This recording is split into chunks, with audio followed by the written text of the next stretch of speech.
matapos ipaintindi na nanganganib ang kanyang buhay kapag patuloy na bumaba ang blood pressure nito. Wala tayong choice.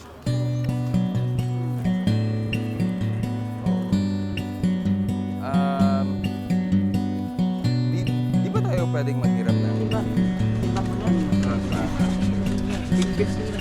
Binuhat na ang pasyente palabas ng bahay.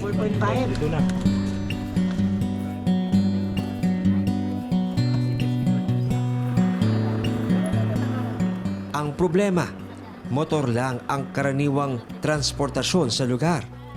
Wala ring bangka, nakakasya para sa grupo. Kaya ang police mobile ang nagsilbing ambulansya. Okay, kasya yan. Sige. Isagad ha.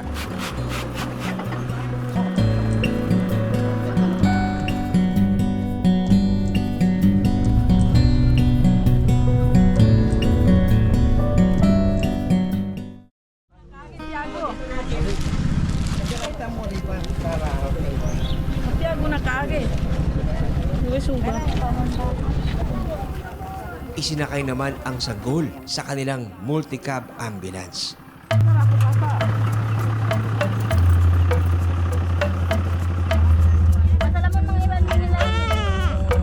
Importante rin daw na madala sa ospital ang sanggol para matingnan ang lagay nito.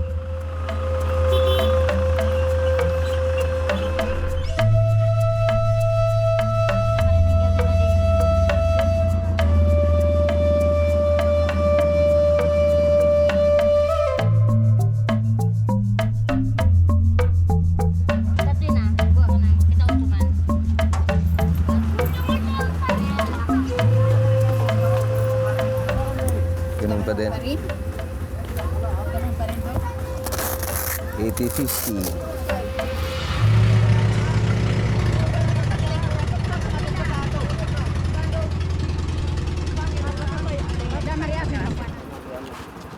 Hello.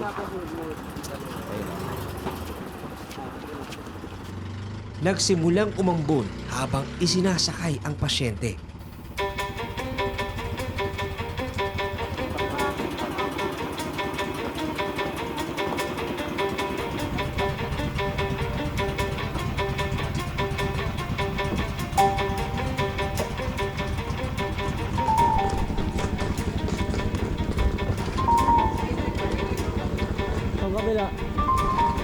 Pagkabila.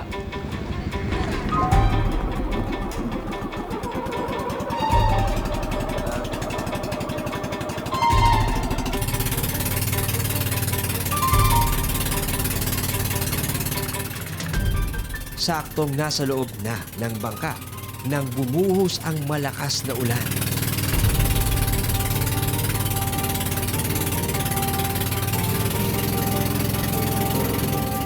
Pero nananatiling kalmado ang ina at ang sanggol.